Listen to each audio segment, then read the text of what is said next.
दादांनी सांगितलं आपण या योजनेमध्ये सगळ्या अटी शर्ती काढून टाकल्या आहेत, काही काळजी करायचं कारण नाही।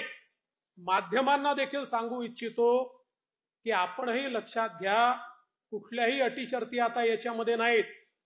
कारण आमच्या समोर प्रश्न आले, ते जेन्युइन प्रश्न होते की या ठिकाणी समजा रहिवासी दाखला, तर बाबा मध्य प्रदेशातनं किंवा दुसऱ्या भागातनं कर्नाटकातनं त्या ठिकाणी 15 वर्षापूर्वी लग्न होऊन एक भगिनी इकडे आली आहे, पण आता तिचा रहिवासी दाखलाच नाहीये, तर काय करायचं?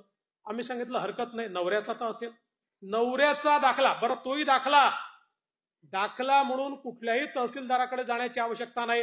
15 वर्षापूर्वीचं मतदार यादीतलं नाव चालेल, 15 वर्षापूर्वीचं रेशन कार्ड चालेल, 15 वर्षापूर्वीचं घराचं डॉक्युमेंट असेल ते चालेल।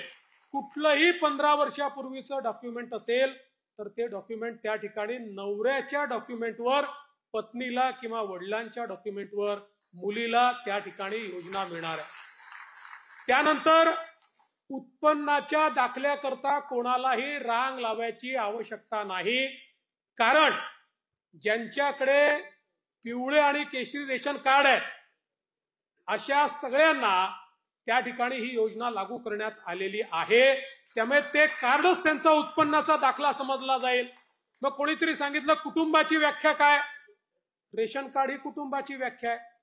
त्यामुळे नव्याने आता हे कुटुंब काय आहे त्याचा दाखला घ्यायचा आहे का?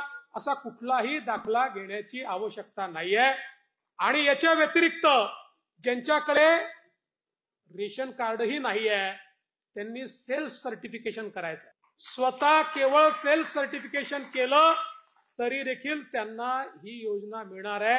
ही योजना आमच्या बहिणींना बाहेर ठेवण्याकरता नाही आहे, ही आमच्या बहिणींना आत घेण्याकरता योजना तयार करण्यात आलेली आहे। त्यामुळे आपल्यालाही कुठेही काही अडचण योजनेच्या संदर्भात वाटली, आपण आता ऑफलाईन फॉर्मही घेतोय, ऍपवरही फॉर्म घेतोय।